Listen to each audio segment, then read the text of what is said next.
Pinagahampas kong pala ang ulong siyam na taong gulang kong pamangkin habang nagmamakaawa siyang mabuhay. Noong Pebrero 2008, sa kasaksagan ng Panagbenga Festival sa Baguio, isang pamilya na may 4 na miyembro ang misteryosong naglaho. Ngunit 7 taon, ang lumipas na takpuan, sila bilang mangga kalansay sa isang nakaririmarim na kalagayan nakalibing sa ilalim ng lupa sa isang taniman ng bulaklak. Noong panahong iyon ang kasong ito ay gumimbal sa buong Pilipinas at naging laman pa ang primetime news. Sa kasamaang palad isinara ng pulis ang kaso at sinabing ito ay isang kasoong pagtakas ng buong pamilya dahil sa utang sa negosyo ang ama na nakakahalaga ng ₱1 milyon. Sa isang iglap ang pamilya ay hinusgahan bilang mga takas sa utang at pinagsismisan ng lahat.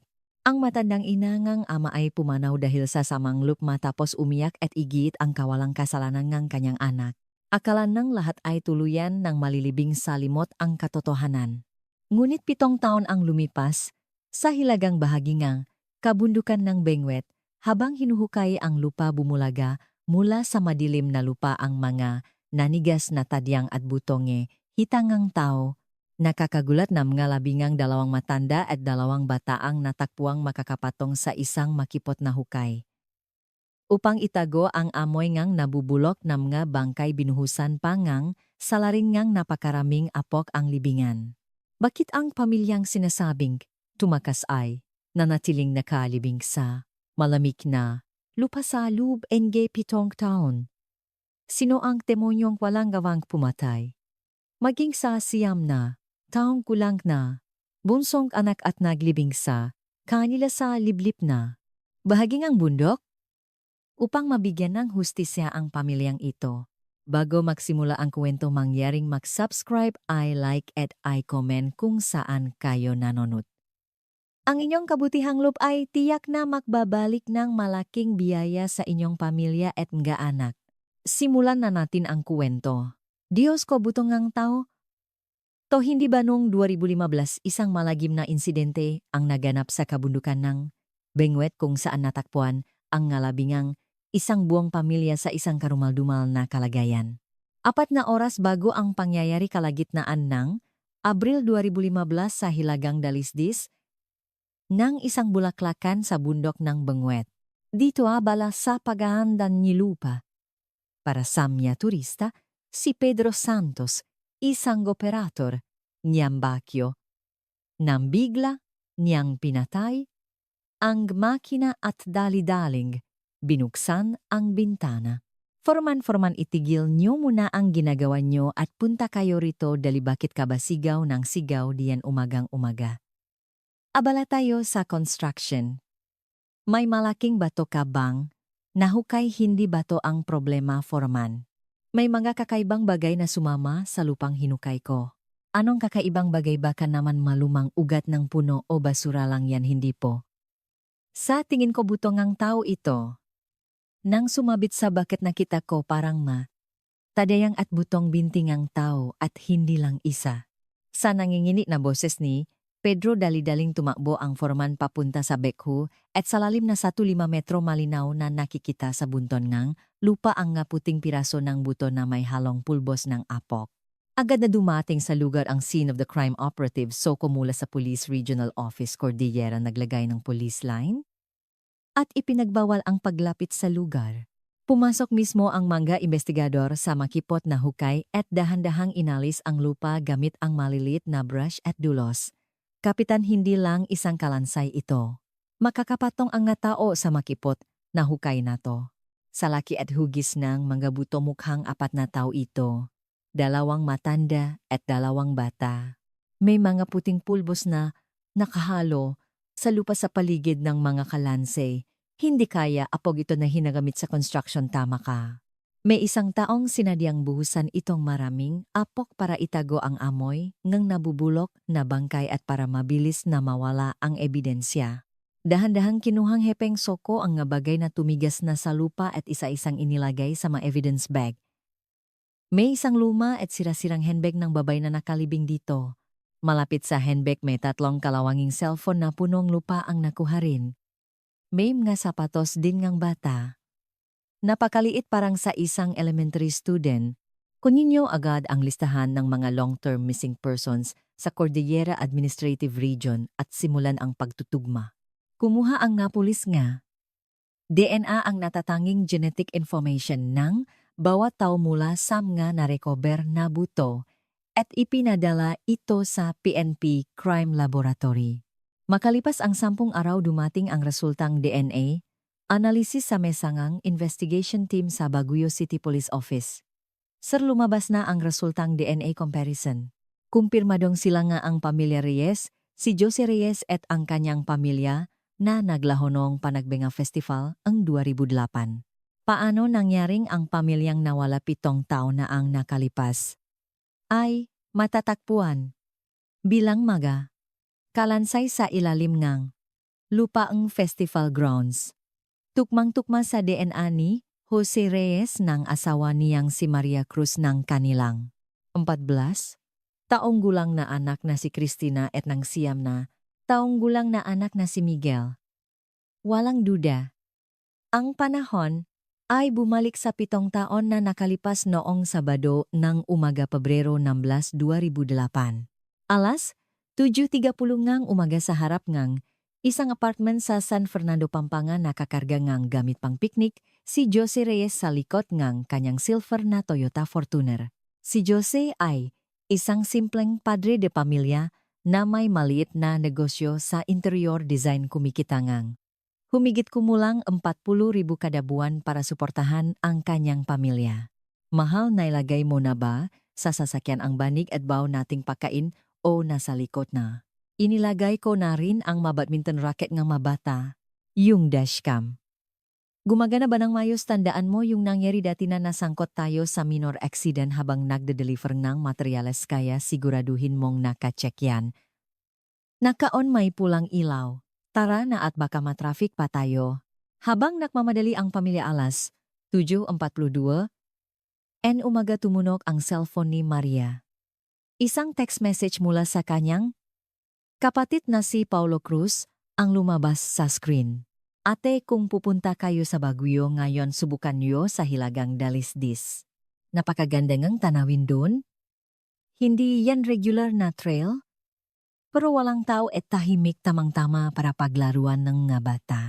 Binasa ni Maria ang text ng kapatid ng walang anumang pagdududa at pagkatapos ay isinara ang screen. Ngunit sa parehong oras sa loob ng handbag ni Maria may isa pang telepono ang bahagyang na-vibrate. Ito ay isang sikretong prepaid phone na hindi alam ni Jose o ngang sinuman sa pamilya. Tahimik na pumasok si Maria. Sa banyo ni Locke ang pinto kinuha, ang prepaid phone mula sa kanyang bag at tiningnan ang screen. Ang next ay isang insurance agent na nangangalang Leo Santos. Tapusin na natin ang lahat sa Baguio ngayon. Ako na ang bahala sa mga bata para makapagsimula tayong bago. Pagkabasa sa text ni Leo huminga ng malalim si Maria at muling isinuksok ang prepaid phone sa pinakalop ng kanyang handbag. Alas 9:20 ang umaga ligtas. Na nakarating ang silver na Fortuner ang pamilya Reyes sa parking lot ng isang parke sa Baguio. Sa video ngang dashcam ng sasakyan na itala ang huling sandali kung saan makikitang bumaba ang 4 na miyembro ngang pamilya bitbit ang kanilang magagamit at sabay-sabay na naglakad papunta sa direksyon ng ticket booth. Nang araw na iyon mahigit 30,000 turista ang dumaksa sa Panagbenga Festival at halos hindi ka na makagalaw sa damingang tao. Ngunit ang lugar na pinuntahan na, pamilya ang Hilagang Dalisdis ay halos 1 kilometro ang layo mula sa regular na trail. Walang anumang sign o babala sa lugar na iyon. Ito ay isang perpektong blind spot malayo sa mata ng mga turista. Nang araw na iyon sa pagitan ng 1:47 PM at 2:03 PM sunod-sunod na nawalan ng signal mula sa cell site ang nga cellphone ng pamilya Reyes na nagtungo sa Dalisdis. Lumipas ang oras at pagsapit ng alas 6 gabi nagsimula ng umuwi ang napakaraming tao. Isang gwardiya sa parking lot ang nag-ikot at nag-check sa logbook sa kanagsalita sa kanyang kasama. Yung silver na Fortuner doon hindi pa rin umaalis hanggang ngayon na halos wala nang sasakyan. Sa 12 sasakyan na natitira, yang Fortuner na, yan kaninang umaga panandiyan. Baka naman may maumakyat lang para sa night trekking, aalis din yan. Hayaan na natin umuwi na tayo. Kinabukasan Pebrero, 17 linggo, ang Fortuner ni Jose ay nanatili sa parehong lugar, hindi gumagalaw. Nagsimulang magtaka ang gwardiya kaya't sinuri niya ang plakang sasakyan at tinawagan ang contact number ng may-ari, si Jose Reyes. Paulit-ulit lang na nagriring ang telepono ngunit walang sumasagot. Mula pa kahapon ng umaga hindi kinukuha ang sasakyan, baka naman naligaw sila sa bundok. Hanggang sa hapon walang sinuman sa pamilya ang bumalik para kunin ang sasakyan. Tila may nangyari sa kanila. Sa wakas noong Pebrero 18 alas 10:14 ng umaga, isang tawag ang natanggap sa 112 emergency hotline ng Baguio City Police. Pulis po, ano po ang may tutulong namin? Hindi ko po makontak ang pamilyang bayaw ko. 4 po sila. 2 araw nang patay ang mga cellphone nila. Kailan at saan po ang huling contact ninyo sa kanila? Nung isang araw po sabi nila pupunta sila sa Panagbenga Festival, pero mula nun hindi na sila bumalik. Pakiusap, hanapin niyo po ang pamilya ng ko. Ang boses ni Paulo Cruz, kapatid ni Maria, ay bahagyang nanginginig habang hawak ang telepono. Matapos matanggap ang ulat ng pakawala, ipinasa ang kaso sa mesa ni SPO4 David Garcia ng Criminal Investigation and Detection Group CIDG. Agad na ipinatawagan ni SPO4 Garcia si Paulo Cruz, ang kapatid ni Maria, sa estasyong ng pulis. Mr. Cruz, mayroon po bang sinuman sa pamilya ninyo ang may kawe o kinasasama ang loop? Wala po. Tahimik lang po silang namumuhay at sumusunod sa batas. May partikular po bang dahilan kung bakit hindi kayo sumama sa kanila sa Baguio nong araw na iyon? Sinabi po ng bayaw ko na pupunta sila sa Panagbenga, pero abala po ako sa trabaho ko sa real estate, kaya hindi ako nakasama. Binuklat ni SPO4 Garcia ang kanyang notebook at tinitigang mabuti ang mukha ni Paolo. Kailan po eksakto ang huli ninyong komunikasyon sa kanila? Nung gabi po ang Pebrero 15, Biyernes, nakausap ko po sa telepono ang ate ko. Iyon na po ang huli. Hindi po ba kayo tumawag sa kanila para kumustahin sila nong araw ngang festival? Sumandal si Paolo sa upuan at mahinahong sumagot. Weekend po kasi, ayoko namang istorbohin ang quality time nilang pamilya. Nang hapon ding iyon, pumunta si SPO4 Garcia kasama ang mga soko sa parking lot sa Baguio. Sa isang sulong parking lot naroon ang silver na Fortuner ni Jose nakakandado.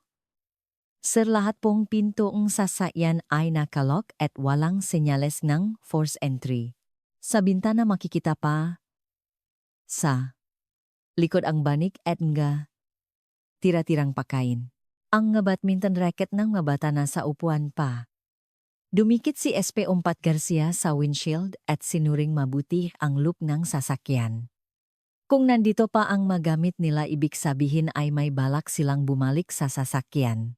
Alisin niyo muna ang memory card ng dashcam at ipasa sa video analysis team. Base po sa analysis, 4 na oras lang ng video mula sa harap ang nakarecord matapos nilang dumating sa parking lot. Kailangan nating kunin ang lahat ng CCTV footage sa paligid para makita ang sitwasyon. Wala pong kahit isang CCTV camera na naka-install malapit sa parking lot na ito. Kung ganun, tingnan ninyo ang logbook ng entrance sa festival, baka may makuhang impormasyon. Lahat po ay mano-manong isinulat, kaya imposibleng matrace ang bawat individual na pumasok. Simula Pebrero 19, nag-deploy ang pulisya ng 40,000 mula sa Special Action Force at Mountain Rescue Team sa lugar. Ginamit din nila ang K9 dogs para haluhugin ang lahat ng trail at ilok sa loop ng 3 kilometrong radius. Hindi maamoy nga aso ang pamilya at paikot-ikot lang sila sa isang lugar. Walang natakpuang damit-gamit o kahit bakas pa. Inilatak ni SPO4 Garcia ang mapang lugar at tinuro ang hilagang dalisdis gamit ang isang highlighter. Itong hilagang dalisdis hindi pa napapasok ng ngatauhan natin. Masyadong masukal at matarik po doon mahirap pasukin. At maliit ang posibilidad na pumunta ron ang maturista dahil mapanganib at walang daan. Tama. Dahil mababa ang posibilidad na puntahan iyon ng maturista, mas mabuting huwag na muna nating isama sa search area.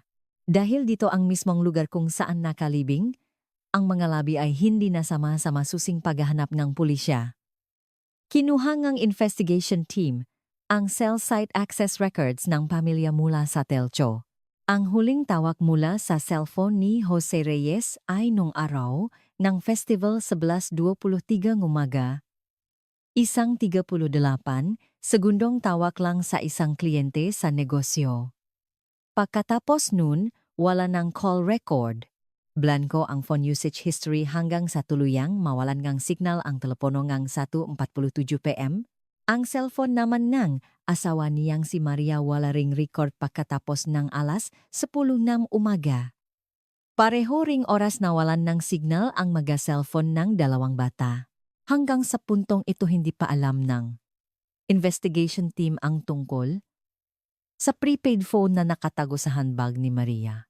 Noong Pebrero 21, isang bagong impormasyon ang nayulat sa CIDG office na lubos na nagpabago sa direksyon ng investigasyon. Ang superior ni Sportdelegacja si Policmayor Renato Marquez ay ivinasivas ang isang dokumento at nagsalita ng malakas. Tiningnan natin ang mga financial records ng interior design company ni Jose Reyes at lumalabas na baon siya sa utang. Mayroon siyang 9,000,000 accounts receivable at ilagi 7,000,000 na hindi pa nababayarang materyales. Sa ganitong sitwasyon, malaki ang posibilidad na sinadya nilang magtago para takasan ang mga utang. Nagulat si SPO 4 Garcia at magalang na sumalungat kay Major Marquez. Major, kung ikokonsidera ang buwanang kita ni Jose, hindi naman ganun kalaki ang utang para hindi niya kayanin. At ang magtago sa bundok kasama ang maanak ng walang dalang gamit parang hindi po kapanipaniwala. Sa investigasyon kailangan nating ay konsidera ang lahat ng posibilidad. Bigyan niyong bigat ang anggulong pagtakas sa utang at imbestigahan muna ang mapinakakautangan niya. Si Paulo Cruz ay madalas na bumibisita sa istasyon ng pulis at paulit-ulit na nagtatanong sa mga investigador, hindi po kayang gawin ng bayaw ko na iwan ang lahat dahil lang sa maliit na utang. Prototipo na nahirapan siya kamakailan dahil sa gastos sa materyales. Ang magkasalungat na pahayag ni Paulo ay itinuring lamang ng investigation team bilang natural na reaksyon ng isang nag-alalang kapamilya. Noong Pebrero 24, isang maikling balita tungkol sa pagkawala ng pamilya Reyes ang isinahimpapawid sa isang local news channel sa Central Luzon. Ang ina ni Jose, si Lola Elena Reyes, ay napunta sa istasyon ng pulis. Mahigpit na hinawakan ni Lola Elena ang manggas ni Major Marquez at umiyak. Sir, hindi po kayang gawin ng anak kong si Jose na tumakas dahil lang sa utang. Hindi siya ganoong klase ng tao na maglalaho na lang nang hindi nagpapaalam sa kanyang ina. Pakiusap, imbestigahan niyo po ng maayos. Ginang tinitiknan po namin ang lahat ng anggulo kasama na po ang posibilidad na sinadya nilang magtago. Paulit-ulit lang na binibigkas ni Major Marquez ang formal na sagot habang tinatanggal ang kamay ni Lola Elena. Noong unang linggo ngang Marso, ipinakita ngang investigation team sa isang meeting ang resulta ngang pagsusuri sa mga bank account ng pamilya Reyes. Mula ng araw na silahi, nawala-walang kahit isang pisong withdrawal o transfer mula sa mga account nilang apat. Tiningnan din namin ang posibilidad na tumakas sila palabas ang bansa, pero ang passport nilang apat ay nasa bahay lang nila.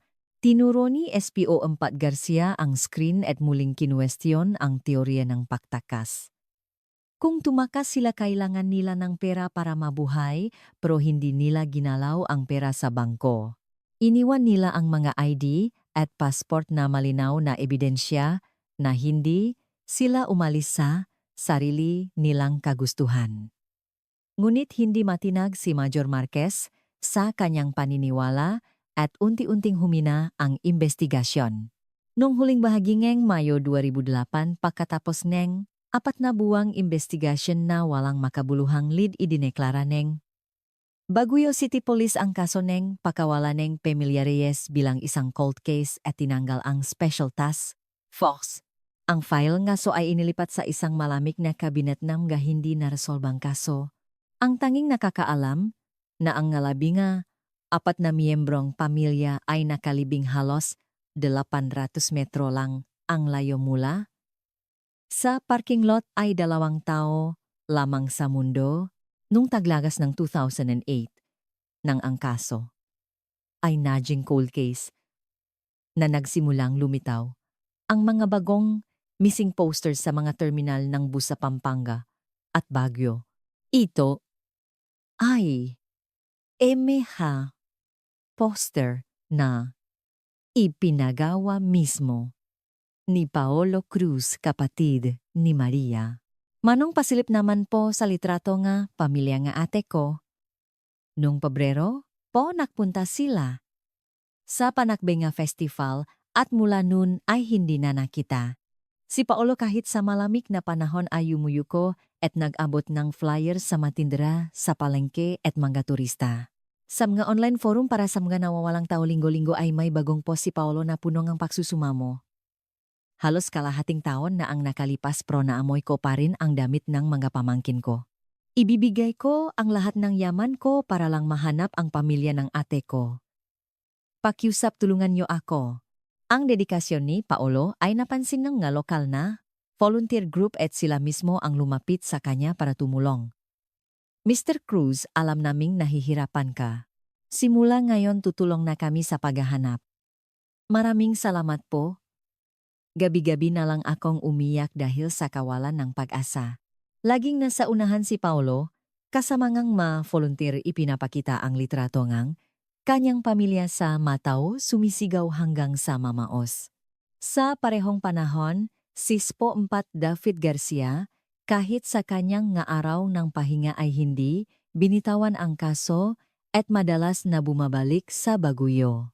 Pinapasok niya ang nga resort at restaurant malapit sa festival grounds, hawak ang kanyang notebook. Boss, natatandaan niyo po ba kung may nakita kayong pamilyang ito na sakay ng silver na Fortuner noong Pebrero 16?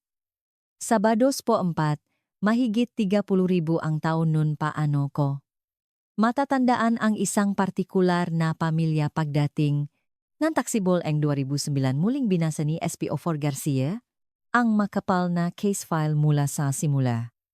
Major ang utang ni Jose na 6,000 tika 1,006 milyon ay hindi naman imposibleng bayaran kung ikukumpara sa kanyang kita.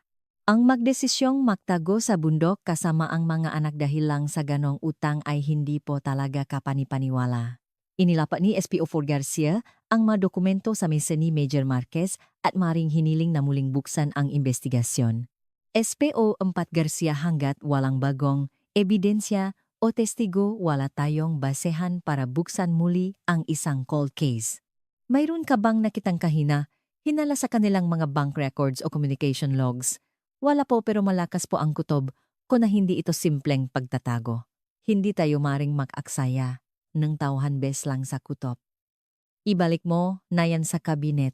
Habang ang investigation team ay abala sa teorya nga, pagtakas si Paolo naman ay tahimik na bumibisita sa mga bangko simula noong huling bahagi ang 2009. Miss, ang ate ko po ay mahigit 1 taon nang nawawala. Maari ko po bang pamahalaan bilang kamag-anak ang kanyang savings account? Sir, para po magalaw ng pamilya ang ari-arian ng isang nawawalang tao, kailangan po kayong ma-appoint ng korte bilang judicial administrator for the properties of an absentee person. Ito po ay isang komplikadong proseso kung saan ang korte ang magtatalaga ng tagapamahala. Kung ganun, maari po bang bigyan niyo ako nga form at guide para sa prosesong iyon? Kinuha ni Paolo ang madokumento at lumabas ng bangko na may malamig na tingin. Sa panahong ito, ang ina ni Jose, si Lola Elena ay labis na naapektuhan sa pagkawalan ng kanyang anak at pamilya at na ospital. Kahit sa kanyang higaan hawa niya ang damit ng caregiver at paulit-ulit na sinasabi babalik, ang mabait kong anak na si Jose at ang mga apo kong mahal na mahal ko, tiyak na babalik sila. Ngunit noong Marso 2010 pumanaw si Lola Elena dahil sa komplikasyon sa pneumonia nang hindi man lang muling nakita ang muha ng kanyang anak. Sa burol ni Lola Elena dumating si Paulo na nakasuot ng itim na damit at siya mismo ang gumanap bilang punong abala sumasalubong sa mga nakikiramay. Hindi ko na alam kung paano haharap sa ate ko ngayong pati ang biyenan niya ay pumanaw na ng ganito. Paulo, huwag mong sisihin ang sarili mo. Alam naming lahat ang hirap at sakripisyo mo sa paghahanap sa kanila. Hanggang sa huli kahit buhay ko ang kapalit hahanapin, ko ang bayaw ko at ang ate ko.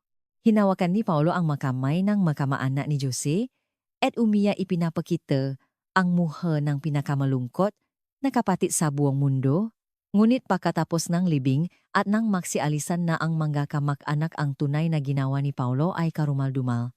Kinuha ni Paulo ang dokumento ng 3 parsela ng lupa sa La Union na nakakahalaga ng 825 milyon na minana ni Maria mula sa kanilang mga magulang. Kailangan ko lang pagkain ang pirma ng ate ko at ang kanyang community tax certificate sedula para mailipat sa pangalan ko ang titulo. Dahil nawawala siya, hindi mahiging mahigpit ang mga taga. Registry of Deeds basta't kumpleto at mukhang lehitimo ang mga papel. Bilang isang lisensyadong real estate broker, alam na alam ni Paulo ang ngabutas sa sistemang bentahan ng lupa. Ibinigay niya ang mapekeng dokumento sa isang abogado at mabilis na naisalin sa kanyang pangalan ang pagmamay-ari ng 22 milyong halaga ng lupa. Sa parehong panahon noong Mayo 2010 si Leo Santos na nasa Pampanga ay biglang nag-impake at lumipat sa Cebu City. Iniwan ni Leo ang kanyang trabaho bilang insurance agent at nagtayo ng isang maliit na buy and sell na negosyong masegundamanong sasakyan. Boss Leo, malaki raw ang kinikita mo sa insurance sa Luzon, bakit ka biglang lumipat dito sa Cebu na wala ka? Namang kakilala na loko, akong taong pinakakatiwalaan ko sa Pampanga na lugi ang negosyo kaya tumakas na lang ako at iniwan ang lahat. Naging irritable si Leo sa tuwing may nagtatanong tungkol sa kanyang nakaraan sa Pampanga at agad na iniiba ang usapan. Mula noon iniwasan na ni Leo ang lahat ng pakikipakita kay Paulo at nakipaugnayan na lamang gamit ang isang hindi matutunton na prepaid phone. Noong huling bahagi ng taon ibinenta ni Paulo ang isa sa mga parselangang lupa sa isang developer sa La Union sa halagang 5 milyon. Ang pera ay hindi idineposito ni Paulo sa kanyang account kundi sa isang dummy account na nakapangalan sa isang kaibigan mula high school. Kung gagamit ako ngang dummy account para i-launder ang para hindi matutunton nga, pulis ang trail kahit imbestigahan pa nila ang bank account ko. Mula sa account ng kanyang kaibigan malaking, halaga ng pera ang regular na wini-withdraw ni Paulo sa ATM at tahimik na ipinapadala sa nagtatagong si Leo sa Cebu. Ang katotohanan ng kaso ay dumadaloy kasamangang maduming pera. Nung huling bahagi nga, 2010, si SPO4 David Garcia ay inilipat mula Baguio patungong Angeles City Police Office. Habang naiimpake palihim na isinili ni SPO4 Garcia ang isang kopya ng makapal na file ng kaso ng pamilya Reyes sa kanyang personal na gamit. Kahit na nalipat na sa Angeles bawat 6 na buwan ay hindi nakakalimot si SPO4 Garcia na tawagan ang CJ sa Baguio. Sir, si David Garcia po ito mula sa Angeles. Mayroon po bang bagong impormasyon tungkol sa kasong pamilya Reyes noong 2008 sa Baguio? Garcia, matagal nang nasa ilalim ng cabinet ang kasong iyan itinuturing ng impossible na maresolba. Mula 2011 hanggang 2014 sa Loop M, mahigit 3 taon walang kahit isang linya M, balita tungkol sa pagkawala M. Pamilya Reyes. Maging salup kapulisan ang kanilang mapangalan ay tuluyan ng nalimot. Samantala si Paulo Cruz ay patuloy na nag-access sa mga online forum para sa mga nawawala 2 o 3 beses sa isang taon at nagpopos, 6 na taon na po ang lumipas. Pakiusap huwag po sanang kalimutan na mundo ang kawaawak kong kapatid at ang kanyang pamilya. Habang bawat taksibol ay namumukatkat ang mabulaklak sa ibabaw ng malibingan ng mapamangkin na kanyang pinatay, si Paulo ay nakatingin sa monitor na may bahagyang ngitiswot ang maskara ng pinakamaalalahaning kapatid sa mundo. Noong taksibol nga 2012 muling idinaos ang Panagbenga Festival. Isang record-breaking na 150,000 na bisita ang dumaksa upang makita ang nga bulaklak na nagbigay kulay sa mga dalisdis ng bundok. Ngunit wala ni isa sa kanila ang nakaalala na 4 na taon na ang nakalipas, isang buong pamilya ang naglaho na parang bula sa mismong lugar na iyon. Sa mabrosyo ng festival o sa maanunsyo mula sa speaker wala ni isang salita tungkol sa insidente ng pakawala. Sa parehong taon sa Cybercrime Unit ng Angeles City Police, kung saan nalipat si SPO 4 Garcia, may isang lumang folder na nakatago sa ilalim ng kanyang mesa.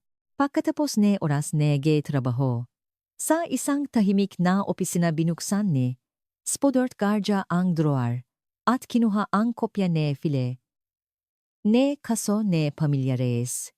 Inilatak niya sa mesa ang mapang kabundukan ng bengwet na may mga marka ng nganaw ng search area at mahigpit na hinawakan ang isang pulang panulat.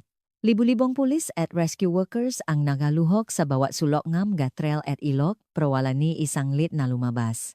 Siguradong may blind spot na nakalaktan namin sa aming pakahanap.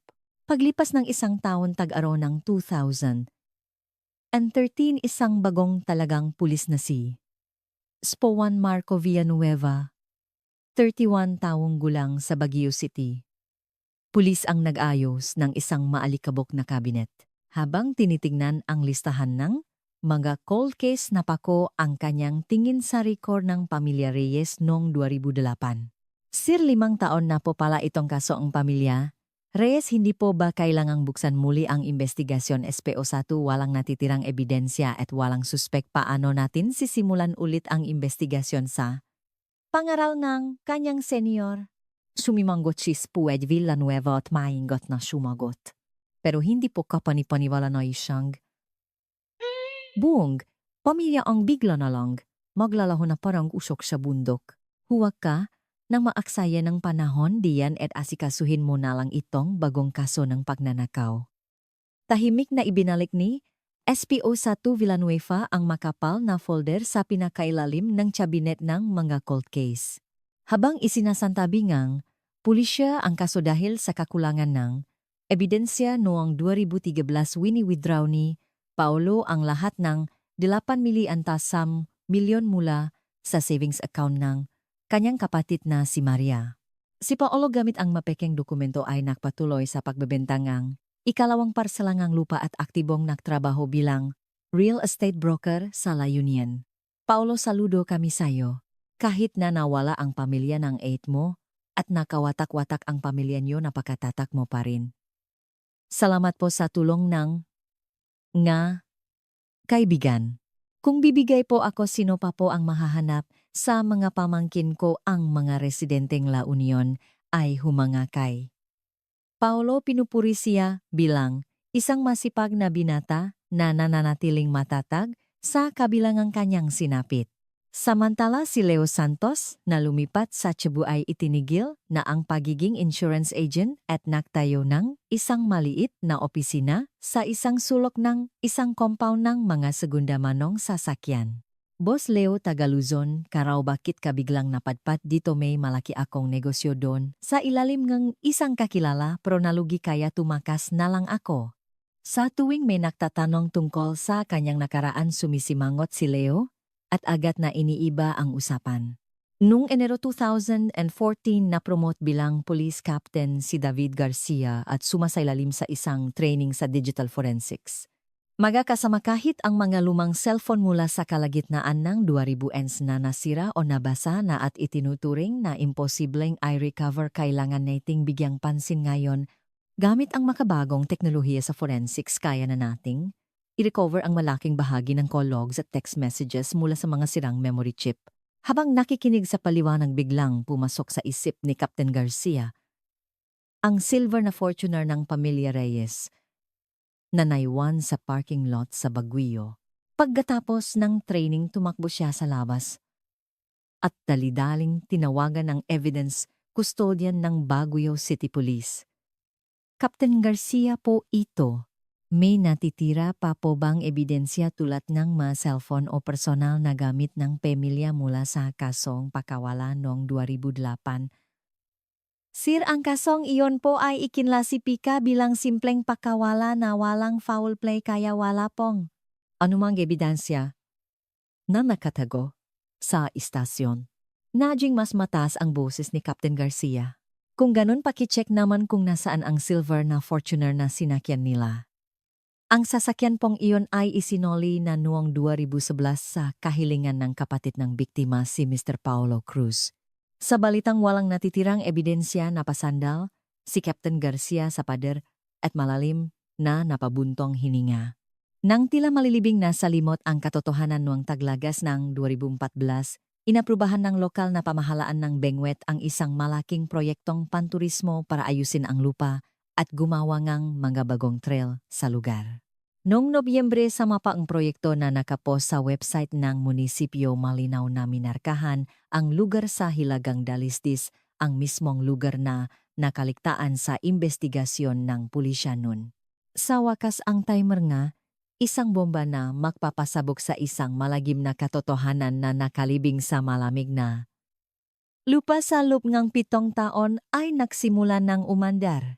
Noong Marso 2015 sinimulan ng mga heavy equipment ng construction company ang paghuhukay bago pa man mamukadkad ang mga bulaklak. Noong Abril 13 bandang alas 10 ng umaga habang nahuhukay sa Hilagang Dalisdis, naramdaman ng operator na si Pedro Santos ang isang malakas na pagyanig sa kanyang makina. Forman mahigit 1 metro na ang lalim ng hukay ko pero parang may tumamang matigas sa bucket. Patayin mo muna ang makina at bumaba ka para tingnan kung ano yan.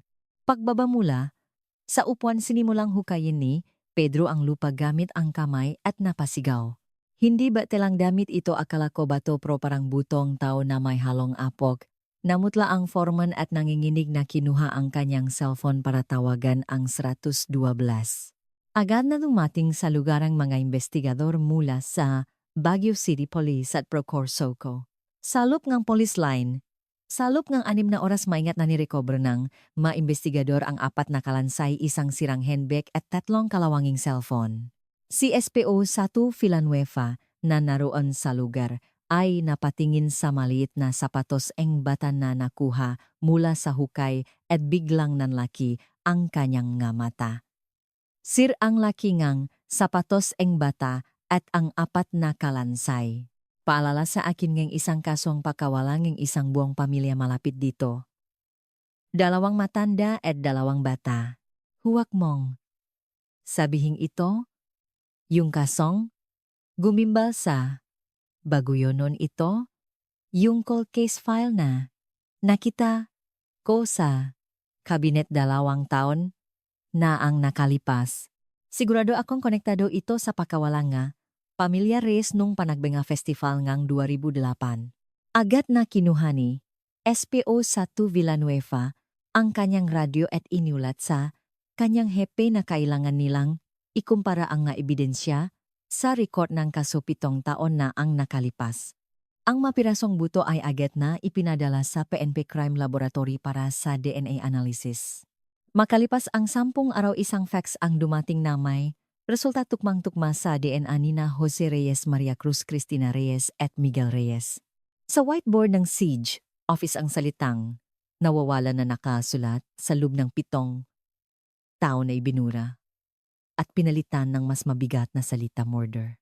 Huling bahagi ngang Abril 2015, nang makumpirma ang pagkakakilanlan nga nalabi na kagulo ang Procor. Agad nilang itinas ang kaso sa isang Special Investigation Task Group para sa kasong multiple murder at pagtatago ng bangkay. Si Police Colonel Antonio Reyes, Isang veteranong investigador ang itinalagang pinuno at si SP1 Villanueva ang naging lead investigator. Isinama ni Colonel Reyes sa isang team ang SOCO, ang Anti-Cybercrime Group at ang Financial Crime Unit. Ilang araw ang lumipas, isang makapal na autopsy report mula sa PNP Crime Laboratory ang dumating sa mesa ni Colonel Reyes. Sinimulan ni SPO1 Villanueva ang kanyang ulat. Base po sa autopsy, ang mga bunggo ng mag-asawang Jose at Maria ay may malinaw na depressed skull fracture na dulot ng isang matigas na bagay. Ibig sabihin malakas na pinalo ang kanilang mga ulo gamit ang isang mapurol na bagay o bato. Sa malabi naman pong galawang. Bata mayroon ding makatulat na bakas ng matinding pinsala. Tumingin si Colonel Reyes sa malarawan ng autopsy na may mabigat na damdamin. Ito ay malinaw na siyentipikong ebidensya na hindi sila naligaw o nagtago kundi brutal na pinaslang. Ang puting pulbos na natakpuan sa libingan ay kumpirmadong apok. Pinahanda ng salaran ang pakamit ng apok para itaho ang amoy at ebidensya. Ang pagukay nga sa 75 metrong lalim na libingan at paggamit nga, apog ay nagpapatunay na ito ay isang planadong pagpatay, hindi isang biglang krimen. Ang atensyon ng team ay napunta sa sirang handbag na nakuha sa tabi ng labi. May isa pang cellphone na nakuha sa loob ng handbag. Iba ito sa 3 cellphone na nakuha natin kanina. Isa itong malit na prepaid phone. Tingin na ni SPO1 Villanueva ang ika-4 na telepono sa loob ng isang transparent na evidence bag. Sinuri po namin ang lahat. Ang communication records ang pamilya, pero ang numerong ito ay hindi nakarehistro sa kanila. Isa itong ghost phone. 7 taon na po itong nakalibing sa basang lupa. Possible papo kayang ma-recover ang data dahil selyado ang bulsang bag at sinipsip ngang apok ang kahalumikmigan. Malaki ang posibilidad na hindi nasira ang memory chip sa loob. Agad na ipinadala ni Colonel Reyes ang prepaid phone sa Anti-Cybercrime Group para sa emergency data recovery. Ginamit ng forensics team ang isang high-tech na paraan na tinatawag na chip-off para kunin ang memory chip mula sa sirang circuit board. Gamit ang mikroskopyo ikinonekta nila ang nga maliliit na wire sa chip at milagrosong nakuha ang 12% ngang data. Inabot ng 2 linggo para buuin ang nga pira-pirasong text messages. Nung kalagitnaan ng Mayo 2015, nang lumabas sa monitor ang 47 na recover na text messages, isang mabigat. Nakatahimikan ang bumalot sa opisina. Ang text ay mula sa isang tao lang nakasafe sa pangalang Leo. Kung babasahin ang mga mensahe, malinaw na hindi lang sila simpleng makakilala, kundi mayroon silang isang sikretong relasyon sa loob ng 3 taon na lingid sa kaalaman ng asawa. Ay scroll ni SPO1 Villanueva ang screen patas. Ang pinakamatandang mensahe ay noong Setyembre 2005, natanggap ni Mariana nagsasabing, "Masaya akong nakasama ka. Sana maulit muli." Mula noon hanggang Mayo 2008, may ebidensya na regular silang nakikita. Sa paglipas ng panahon, ang mga mensahe ay naging mas seryoso, tulad ng, "Gusto ko nang hiwalayan ang asawa ko at kung alis ako kasama ang mga bata, pwede ba tayong magsama?" Sa isang text ni Maria na ayaw pumayag ni Jose sa divorce, sumagot si Leo tungkol sa pera. Sinasabing makakaroon sila ang pondo kapag naayos na ang mana. At ang pinakamatinding ebidensya ay ang huling text na ipinadala ni Leo kay Maria noong araw Festival, Pebrero 16, 2008, 7:15 ng umaga. Isang pulang text message sa ilalim nga, "Screen ang kumuha nga atensyon ng lahat. Tapusin na natin ang lahat sa baguyo ngayon. Ako na ang bahala sa mga bata para makapagsimula tayo ngang bago." Agad na sinubukan ng team na itrase ang may-ari ng prepaid phone ni Leo. Ang numerong ito ay isang ghost phone binili 2 buwan bago ang krimen sa isang convenience store sa Maynila gamit ang pekeng ID. Ang CCTV footage noon ay matagal nang nabura. Ngunit hindi sumuko si Juan Villanueva at kinuha ang cell site access history ng telepono. Survey sa lokasyon ng cell sites mula 2005 hanggang 2008, ang telepono ni Leo ay laging konektado sa mga cell sites sa Pampanga. Pero nung araw ng krimen Pebrero, 16, 2008, ang telepono niya ay nanatili sa Pampanga buong araw. Walang kahit isang pagkakataon na kumonekta ito sa mga cell site malapit sa Baguio, nagsalita si Colonel Reyes. Ibig sabihin si Leo ay nanatili sa Pampanga para gumawa ngang perpektong alibi. May nagplano ngang pagpatay sa malayo at may ibang tao na nagsagawa nito sa Baguio. Sinimulan ng team na imbestigahan ang lahat ng koneksyon ni Maria kasama na ang kanyang ma-insurance policy. Pagkatapos ng ilang araw na walang tulo na investigasyon, isang dokumento ang nakuha ni Spo Satu Villanueva.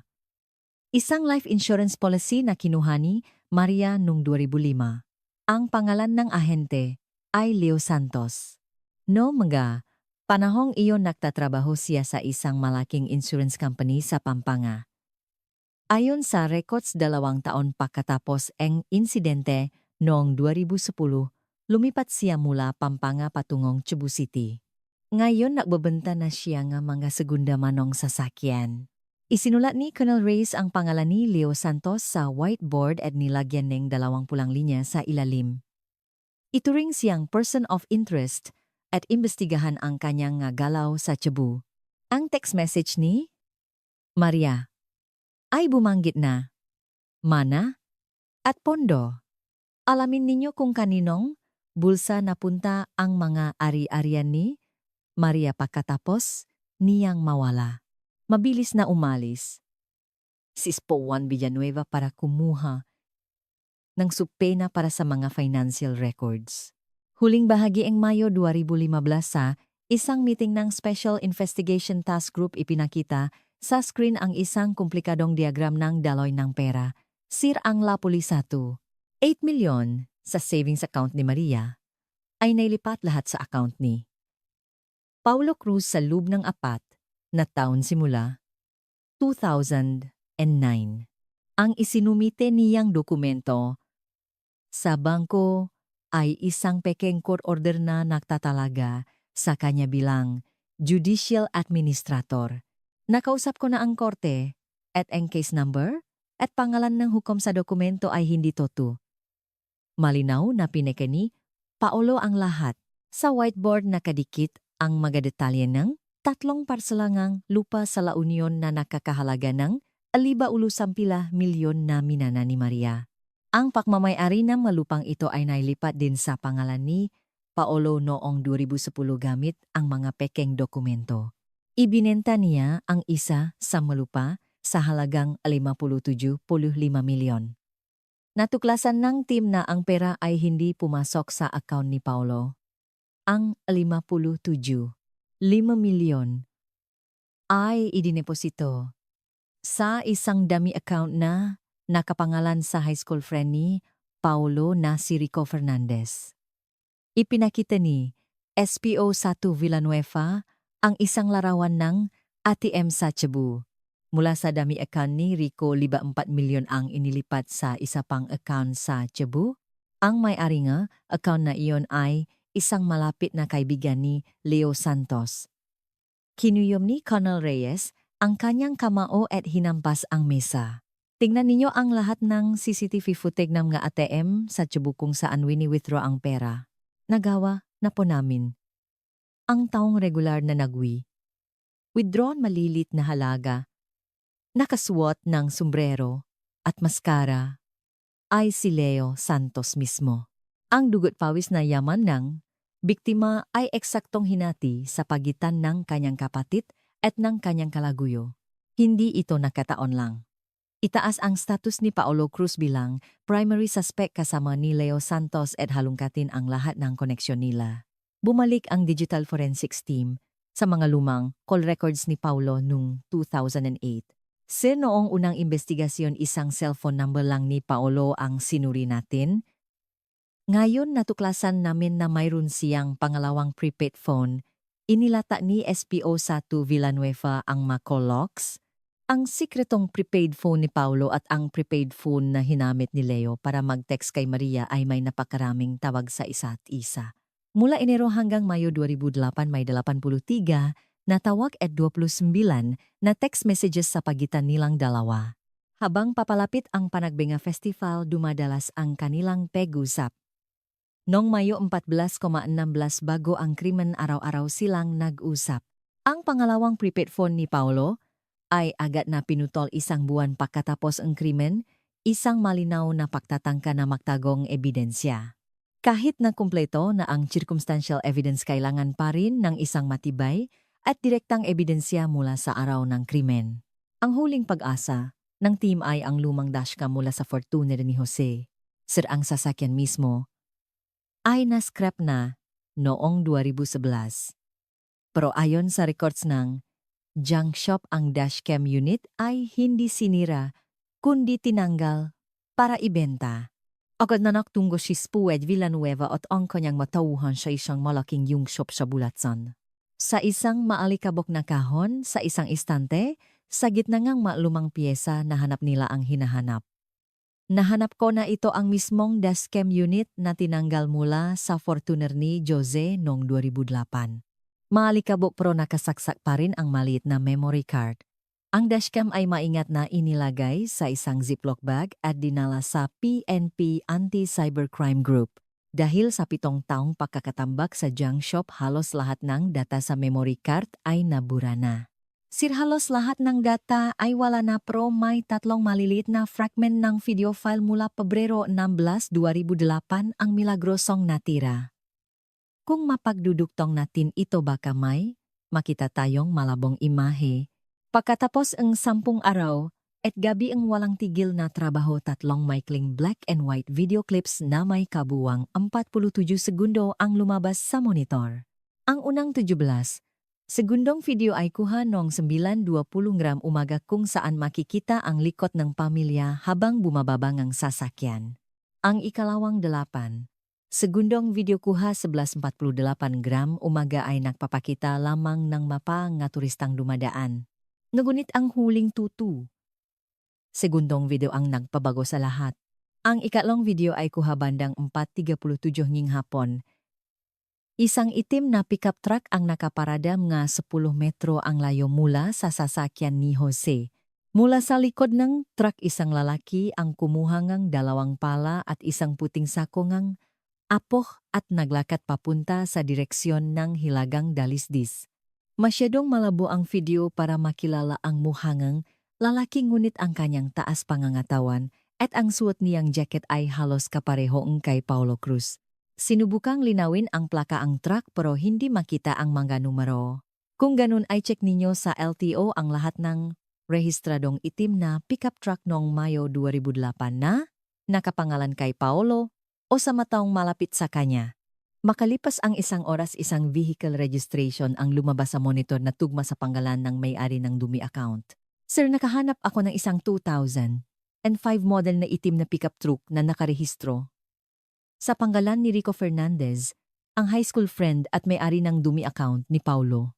Ang truck na ito ay agad na ipinadekomisyon noong Disyembre 2008, ilang buwan lang pagkatapos ng krimen.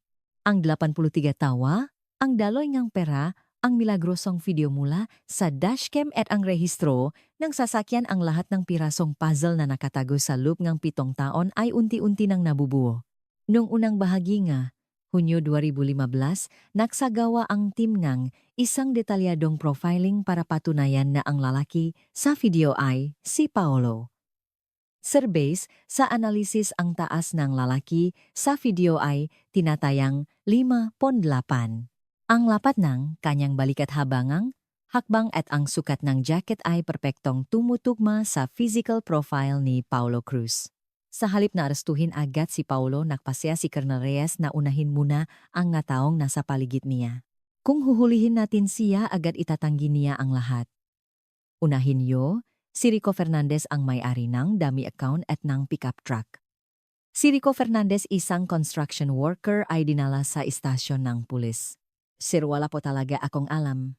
Noong 2008, Hiniram lang po ni Paulo ang truck ko, sabi niya, may ide-deliver lang para sa negosyo niya sa real estate kaya pinahiram ko.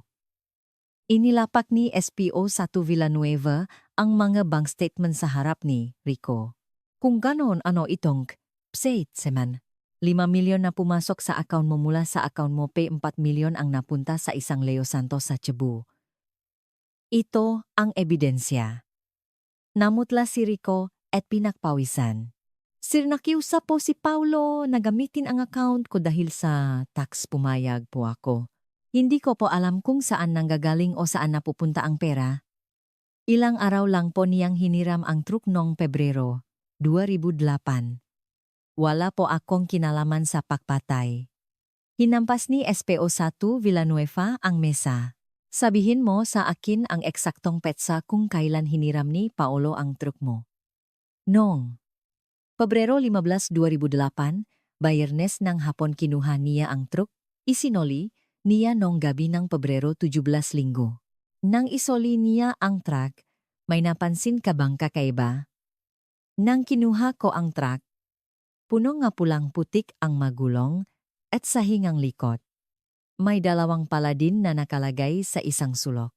Ang petsa kung kailan hiniram ni Paulo ang truck Pebrero 15,17 ay eksaktong sumasakop sa araw ng pagbisita ng pamilya sa Festival Ika-16 at bago ang araw na nagreport si Paulo sa pulis Ika-18, nakuha ng team ang mga lumang business logbook ni Paulo. Mula 2007 hanggang 2008, madalas na umaayat sa mga bundok sa Benguet si Paulo para tingnan daw ang magalupang ibebenta. Sa kanyang matala 7 beses siyang umakyat sa malalim na bahagingang kabundukan para suriin ang lugar.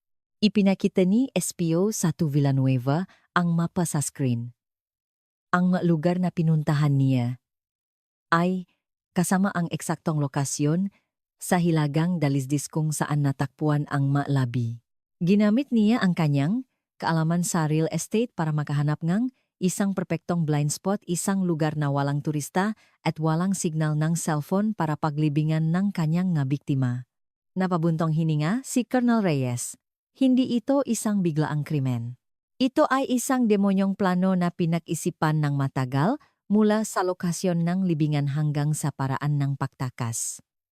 Noong kalagitnaan ng Hunyo muling sinuri ng team ang cell site records ni Paulo noong araw ng krimen.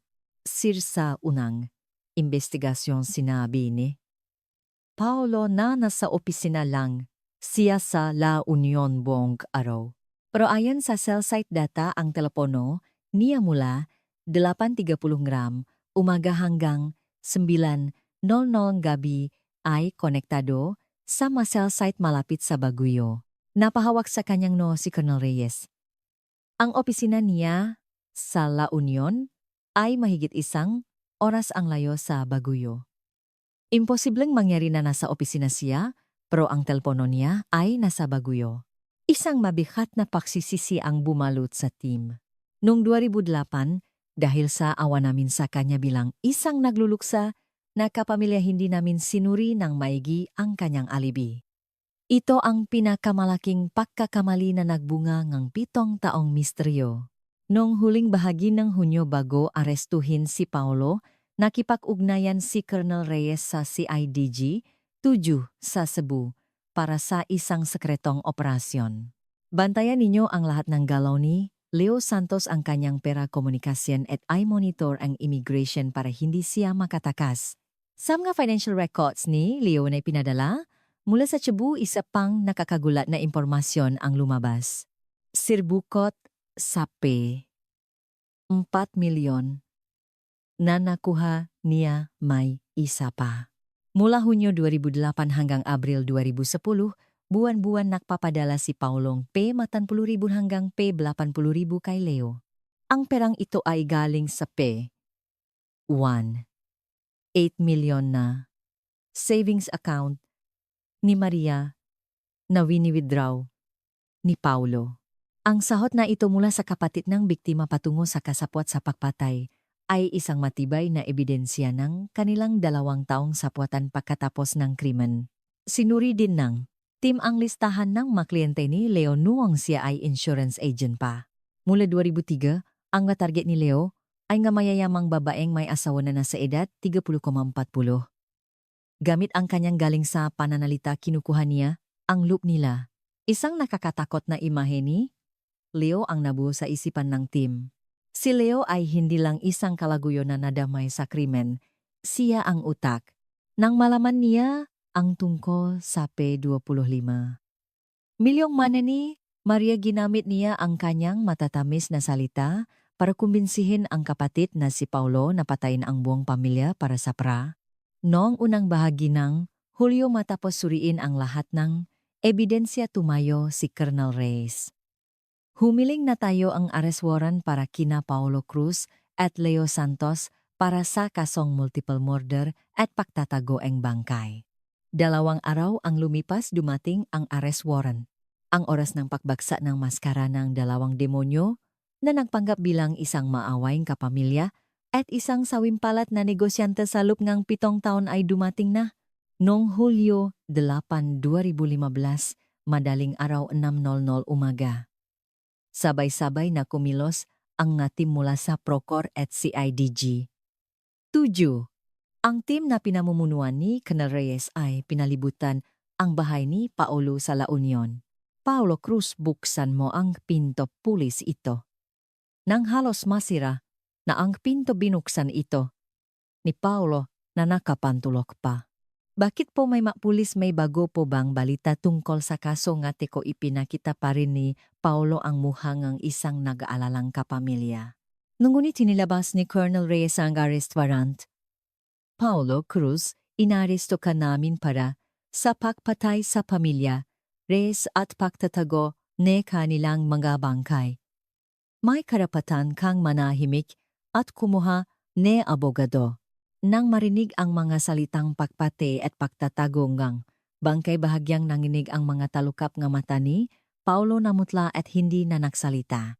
Sa parehong oras, sa isang sulo ng isang compound ng nga segunda manong sasakyan sa Cebu City, marahas na binuksan ng nga ahente ng C-77 ang pinto ng opisina ni Leo Santos. Leo Santos, huwag kang gagalaw, ngunit ang kasintahan lang ni Leo ang naroon, nangingini sa takot. Si Sir Leo po umalis kaninang madaling araw, sabi may kukunin daw na sasakyan. Agad na nakradyo ang team para i-trace ang lokasyon ng cellphone ni Leo. Sir, wala po siya rito. Ang huling lokasyon niya ay sa NLEX papuntang north. Agad na nakipag-ugnayan ang team sa mga tauhan ng NLEX at sinuri ang nga CCTV.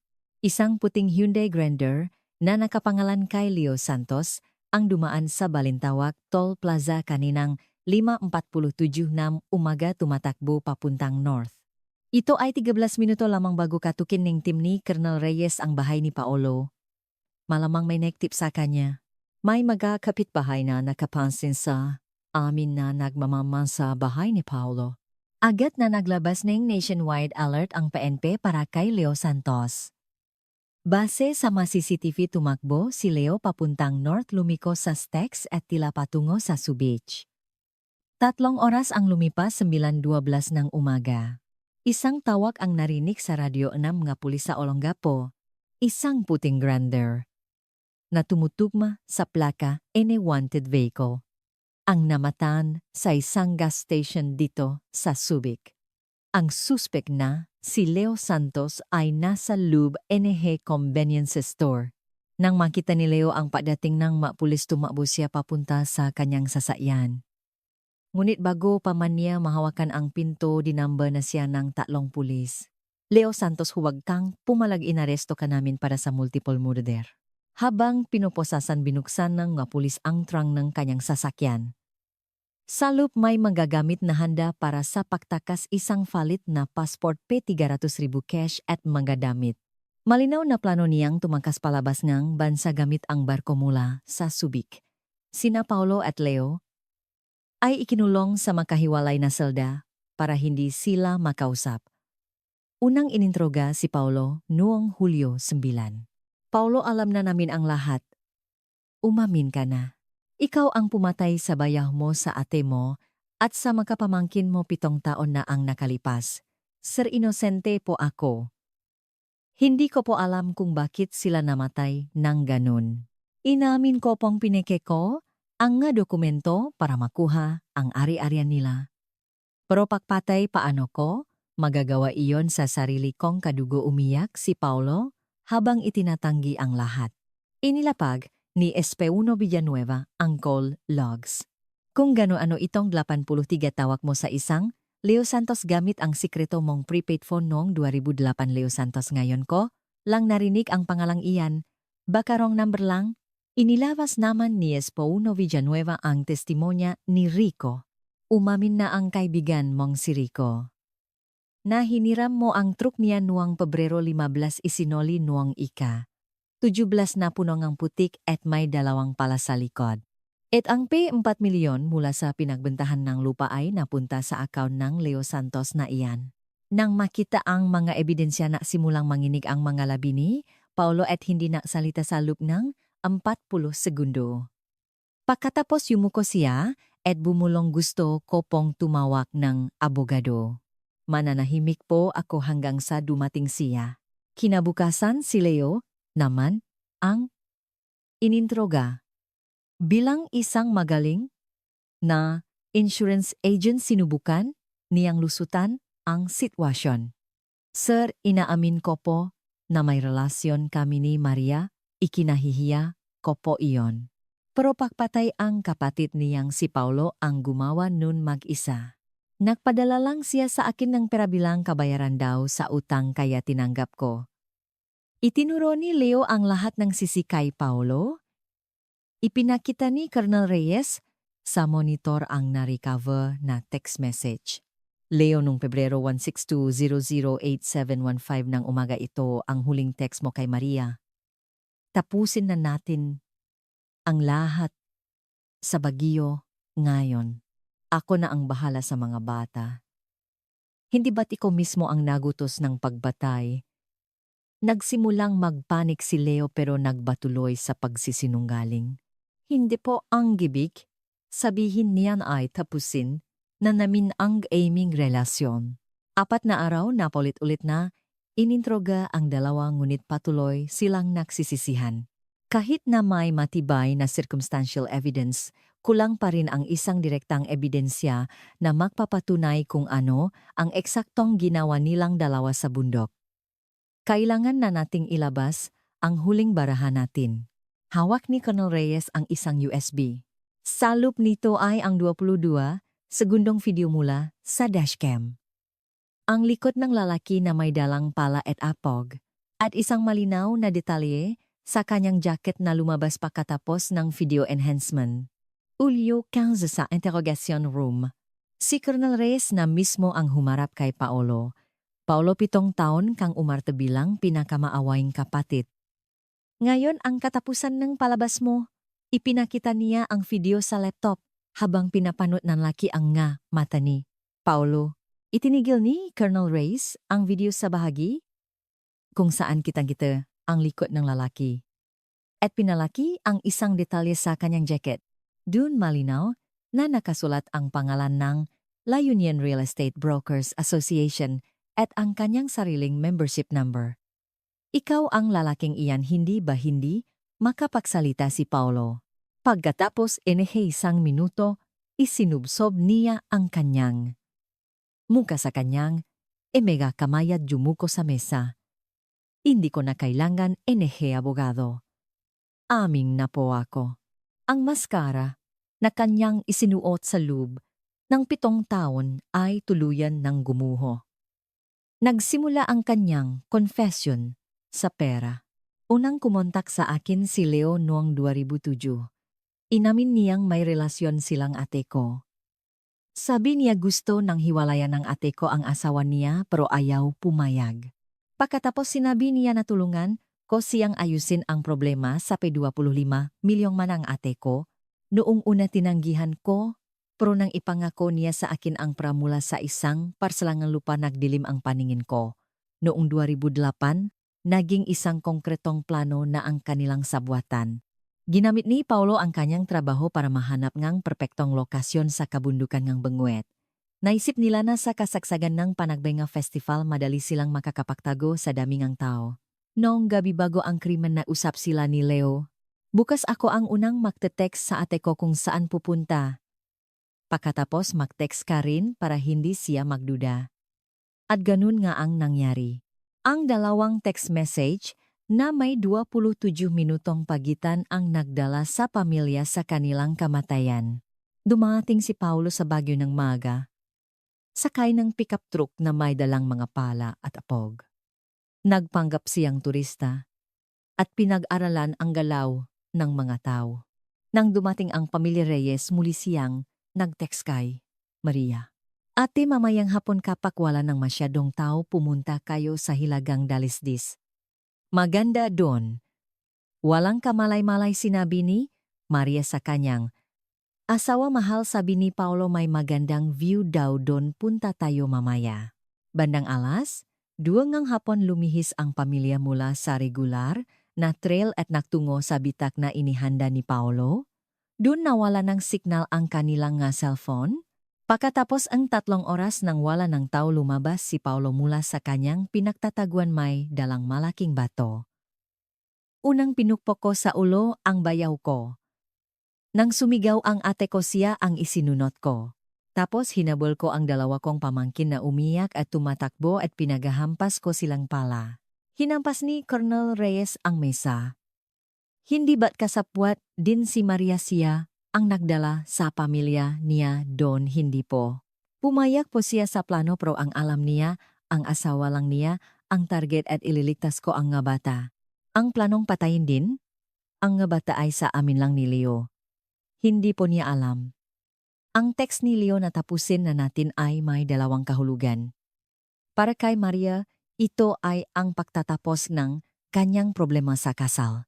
Para kina Leo at Paulo, ito ay ang pagpatay kay Jose. Hindi alam ni Maria na ang 2 taong pinakakatiwalaan niya, ang kanyang kalaguyo at kapatid, ay papatayin din ang kanyang mga anak. Bakit mo pinatay ang mainosenteng pamangkin mo? Inutos po ni Leo.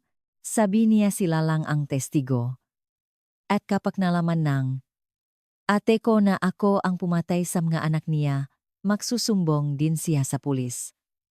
Kaya kailangan daw ubusin ang buong pamilya para makuha namin ang pera ng ligtas. Nang gabing iyon, sa loob ng 4 na oras, inilibing ni Paulo ang 4 na bangkay, binuhusan ng apok at tinabunan ng lupa. Pagkatapos makuha ang confession ni Paulo, hinarap naman nila si Leo. Ipinakita ni Colonel Reyes ang lahat ng ebidensya. Umamin na si Paulo. Ikaw ang utak ng lahat. Pagkatapos ng 2 oras ng pagtanggi, sumuko rin si Leo. O totoo ang sinabi ni Paulo. Kailangan kompra niya. Ako ang nagplano at si Paulo ang nagsagawa. Ngunit may idinagdag pa si Leo na lalong nagpagalit sa mga investigador. Yung text ko na ako na ang bahala sa mga bata, kasinungalingan lang iyon. Sabi ko lang iyon para hindi na siya mag-alala at dalhin na niya ang buong pamilya sa bundok. Alam niyo ba kung ano ang huling text niya sa akin? Ngumisi si Leo. Okay lang naman talaga ang maanak ko, di ba? Promise mo yan, Leo? Iyon ang huli niyang text. Hindi na nalaman ni Maria na ang lalaking minahal niya at ang kapatid na kadugo niya ang magiging dahilan ng karumal-dumal na kamatayan ng kanyang maanak. Noong Setyembre 2015, nagsimula ang paglilitis kina Paulo at Leo. Hinilinging prosekusyon ang parusang kamatayan, death penalty, para kay Paulo at habang buhay na pakabilanggo reclusion perpetua para kay Leo. Nagtalo ang kanilang nga abogado, nagsisisihan. Ngunit sinabi ngang hukom, ang maebidensya ang na-text ang daloy ngang pera ay nagpapatunay na ito ay isang sapwatan. Sila ay parehong may sala. Noong Pebrero 2016, ibinaba ang hatol dahil sa bigat ng kanilang kasalanan, lalo na ang pagpatay sa mga bata at ang panoloko. Kay Maria hinatulan si Paulo Cruz ng reclusion perpetua at si Leo Santos ng 35 taon na pakabilanggo. Nag-apela sila, ngunit pinagtibay ng Court of Appeals at ng Supreme Court ang hatol. Ang buong bansa ay nagalit, lalo na sa pagpapanggap ni Paulo bilang isang nagluluksa na kapamilya. Tinawag siyang media na The Actor Killer. Sa paglilitis tumestigo si Captain David Garcia na ngayon ay may puti ng buhok. Ang aming pagkakamali na hindi suriin ng maigi, ang alibi ni Paolo noong 2008 ang naging dahilan ng 7 taong misteryo. Ang aming maling pagtitiwala ang nakantala sa hustisya para sa 4 na biktima. Ang kanyang testimonya ay nagdulot ng malaking pagbabago sa protokol ng PNP sa makaso ng pagkawala. Mula nun kahit kapamilya, paang nag-report kailangan na ring imbestigahan ang kanilang alibi at financial status. Naglagay din ng maraming CCTV at safety infrastructure sa mga tourist spots tulad ng Baguio. Oktubre 2015. 6 na buwan matapos matakpuan ang mga labi, isang tahimik na libing ang ginana para kay Jose at sa kanyang 2 anak.